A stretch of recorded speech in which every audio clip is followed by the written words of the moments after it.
This is your official headphone warning.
Welcome back and/or to the channel. Today we are installing our skid plate on our fuel tank.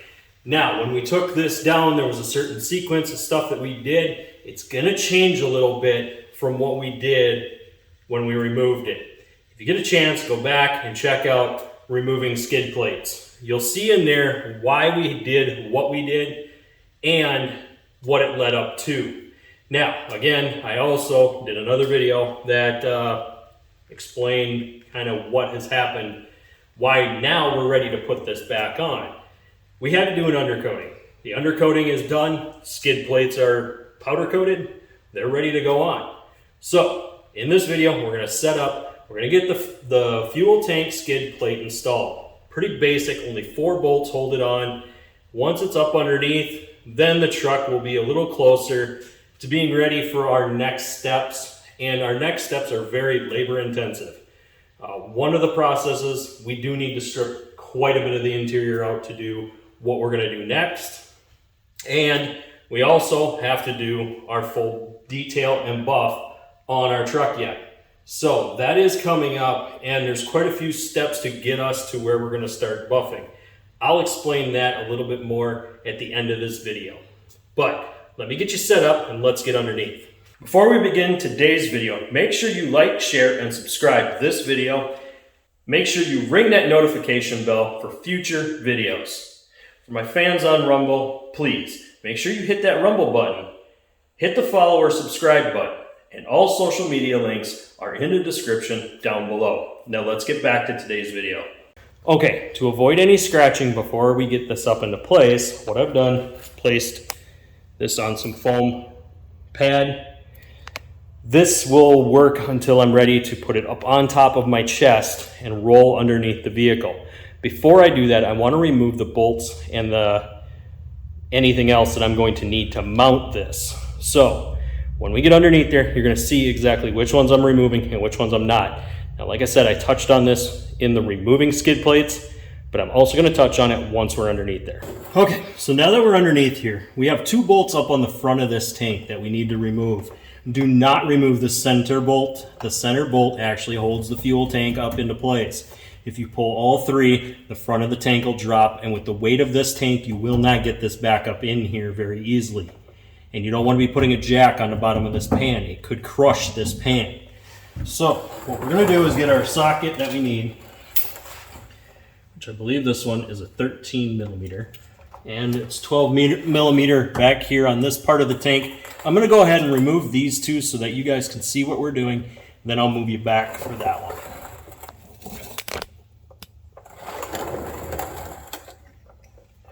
So now with this one, you're going to need probably a 6-inch extension just so that you can get at this. Now know that this tank is not sitting in here straight. It actually sits in here at an angle. So when you go to pull these bolts out, remember what that angle is, because when you go to start them, you're going to have to start them at kind of a weird angle. And all we're doing is taking the 2 outer bolts loose, leaving the center one alone, because the center one does not need to come out.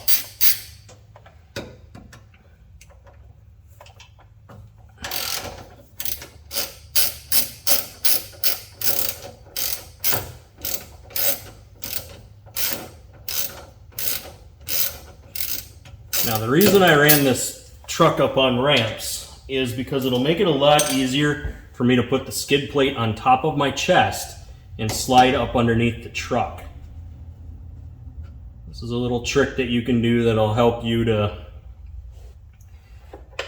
basically get this stuff up into place. Now what I'm doing is I'm going to put 2 bolts on my right side, 2 bolts on my left. The ones on my left are going to be for the back of the fuel tank. And the back ones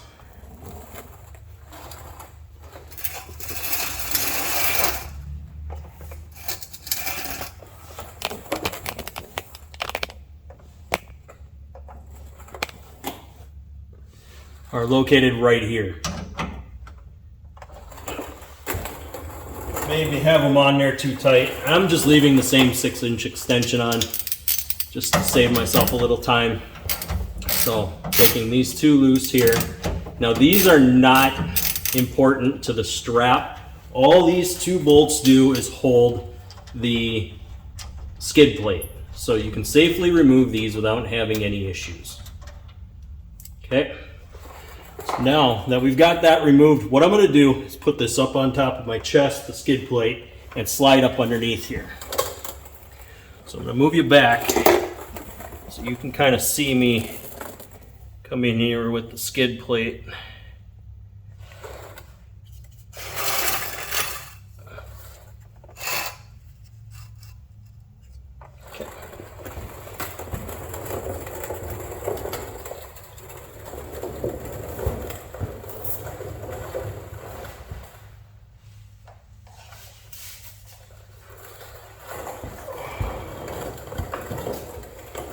Okay, so like I said, putting it on my belly, one thing I want to make sure is that I don't bang this when I bring it in. So the trick is to go slow, take my time. There is no rush here.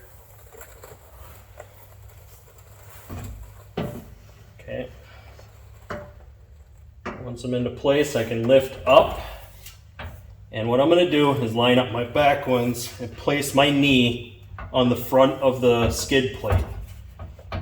What this will allow me to do is hold this with one hand while I grab the bolts with my other.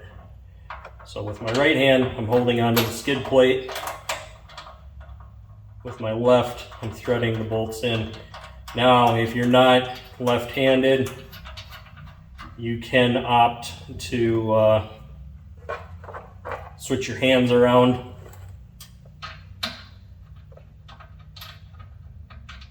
That means you might have to be a little farther underneath the truck than what I am. Okay, so all I'm going to do is just leave those 2 in there loose. I'm going to reposition my hand like you just saw. I'm going to slide up front, and now we're going to put the front ones in. And what this does is it allows me to kind of slide this around so that I can get the bolts in.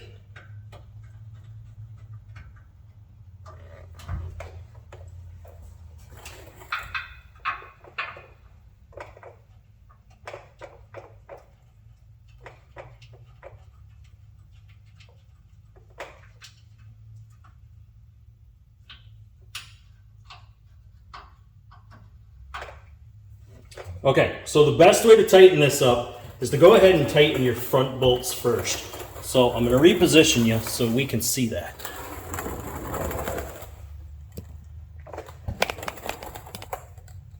Okay, so here we are. We're going to go for these front bolts here. One down here, one right here, leaving the center one alone. Remember, that one was the one that held the tank in.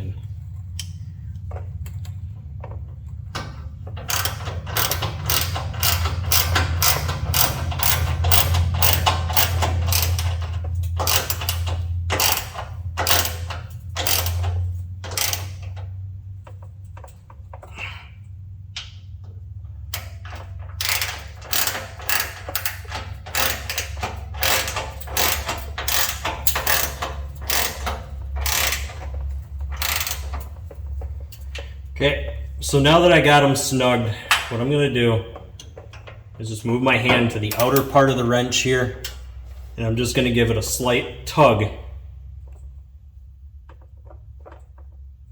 just to make sure we're tight. Because remember, these three actually hold the fuel tank into place. So we want these three to be tight. So let's move to the back and do the back too.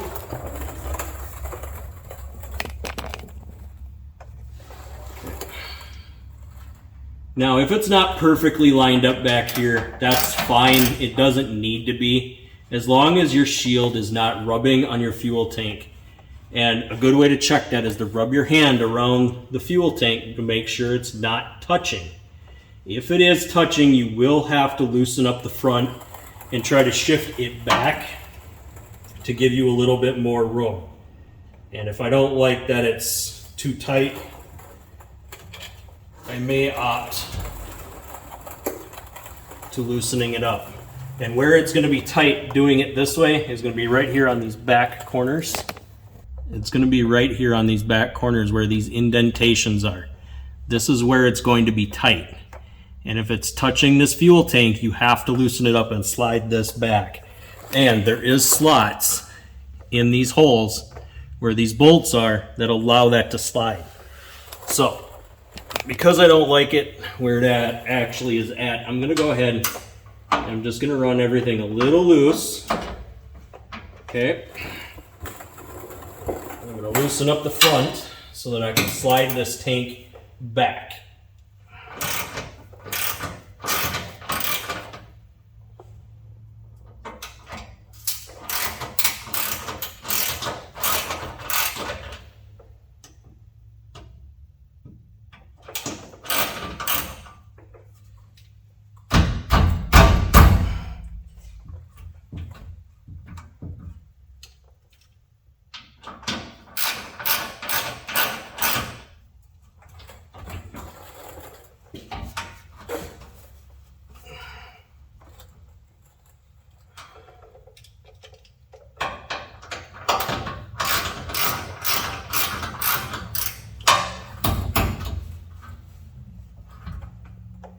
Okay, so what I'm going to do is I'm actually going to hold the tank towards the rear of the truck as I tighten up the front, and this will give me just a little bit more slack in the skid plate, at least on the rear where it felt way too tight to me.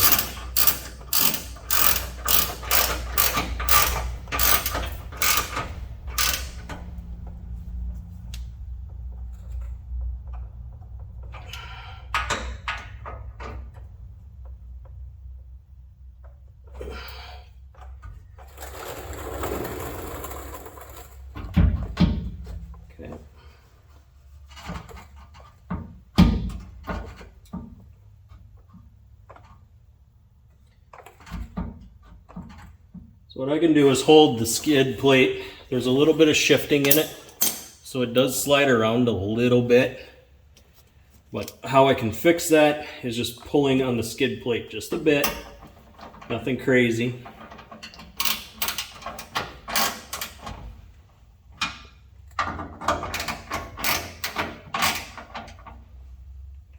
Okay.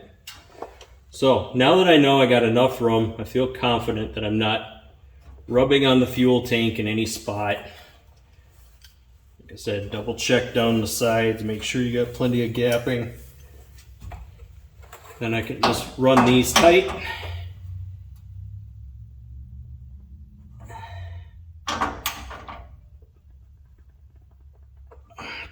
And on a 3/8 ratchet, I'm using a modified grip. So I'm not grabbing way out on the end here. I'm grabbing closer towards the head of the ratchet. What that does is shortens up the amount of torque that I can put down on the ratchet. And that's so that I don't snap these bolts off. I want it to be tight, but I don't want to snap them off. So now that this skid plate is in, this thing looks amazing underneath this truck. So there you go. That's the feel of what we've got. We've got a nice silver skid plate with the black frame and the silver body. So this really does kind of tie our paint scheme together, having this combo here. And that was the look that I was going for. Now, I have something special to do with the suspension components, and I will get to that once we get to that point, but we're not there yet. Now, I do have one more skid plate to do, but this isn't a skid plate, this is a heat shield. Now, before I took this to undercoating, there was a heat shield up underneath here. This heat shield has to go back underneath here, because as the heat from the muffler radiates up, it could melt our undercoating. We do not want that undercoating getting too hot and then running down and dripping onto our muffler. So we're going to go ahead and put that back on.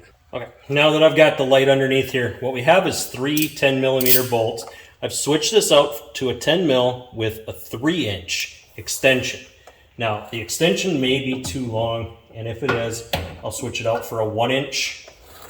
But for now, I just wanted to use this just to get in here and crack all of these bolts loose.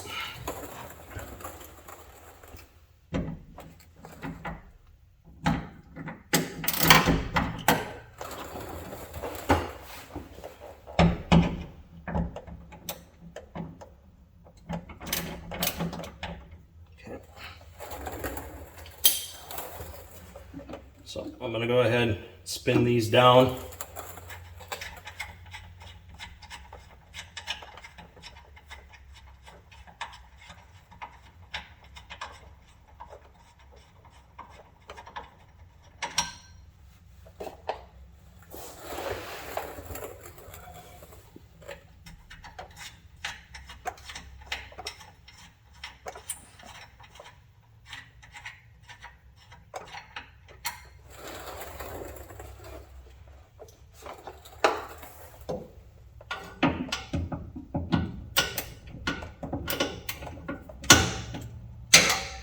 It wasn't too long ago we did this exhaust mod. If you get a chance, go back and check out exhaust mod video where we talk about drilling this pilot hole or weep hole. This is important to keep your muffler from rusting out. Since we're underneath here and this is probably the last time we'll be near the muffler like this, I wanted to make sure I hinted you guys to go check out that one. That's a good tip for anyone who does a custom exhaust. Because once you do the custom exhaust, if you had to turn the muffler, the weep hole will not be in the right spot, and you don't want water to build up and flood back and hit your O2 sensors.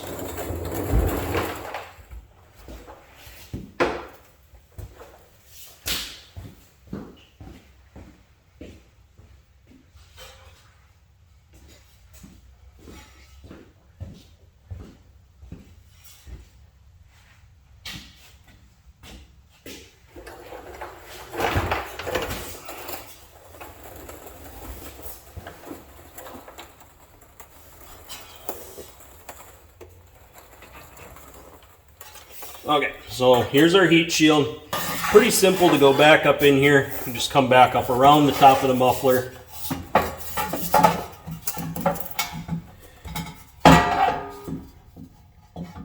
Line up your holes and thread your bolts down finger tight.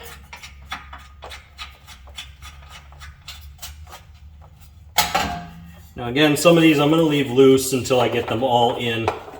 And then I'll finger tighten them by hand before I grab my wrench or ratchet, whatever I'm using to tighten. Now your front hole does not have a whole lot of play in it. So try to center your front hole and then run that bolt down tight with your fingers.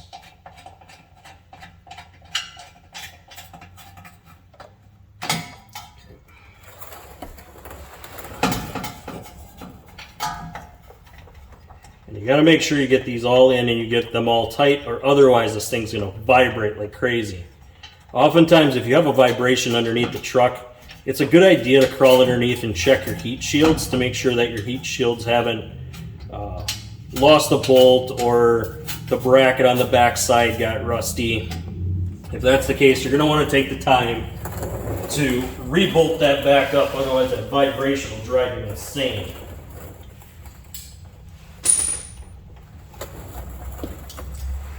Okay, at this point I switched out for a 1-inch extension because the 3-inch was just a bit too long.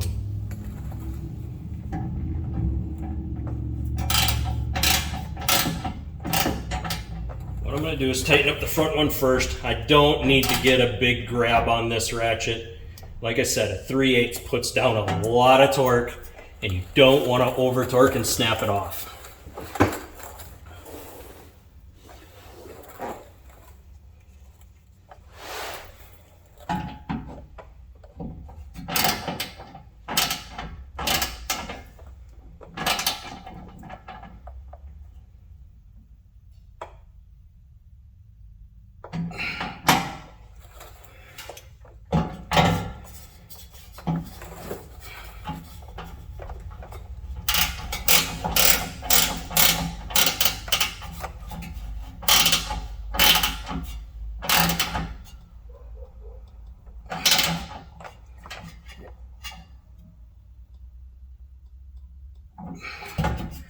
Okay, so this is in, and a little trick you can do is tap on it.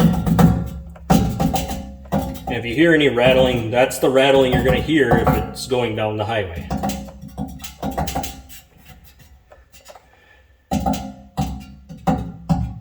So, sounds pretty solid. I don't hear anything loose or rattling. Okay, now that we've got our fuel tank skid plate on and our heat shield above our muffler replaced, we're getting closer to kind of seeing what the project's really going to look like and how things are going to kind of fit together. As you can tell, I've color-coded certain things to kind of draw your eye to it when it's sitting someplace. These are not normal things that most people are going to see. Like I said, when you have a vehicle that you're doing as a project, you're going to pay attention to the details. Now, a daily driver, like I said, all they're going to do is undercoat those metal skid plates, and that's all you're going to get. But there wouldn't be any protection on the back part of that skid plate. That's where the rust could attack that skid plate and eat through the skid plate, which is why a powder coat is a much better way to go. A little bit more pricey, a little bit more time consuming, removing those skids and taking them in and getting them powder coated. But the overall fit and finish is much better. Like you can see,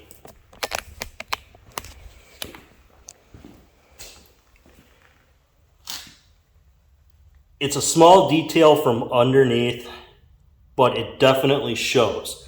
You can see that skid plate. And as we start putting more and more pieces onto this truck, you're gonna notice a lot more of that color getting pulled in. There'll be other colors that we're going to bring into play. There's other things we're going to do, changing up the headlight setups, the bumper, the grille, the mirrors. These are all going to be impacting things that are going to change the look of the truck. There is some interior stuff coming up as well, possibly some full speaker replacement, just to drop a little hint, and there is going to be some glass replacement. Now, this is not something most people would feel comfortable doing or have the knowledge to do, but I want to bring this to you that if you have a vehicle that has a setup like this, and let's say your glass got knocked out for some reason or it got broke. You know, it happens. You're mowing the lawn, shoot a rock across and takes out a window.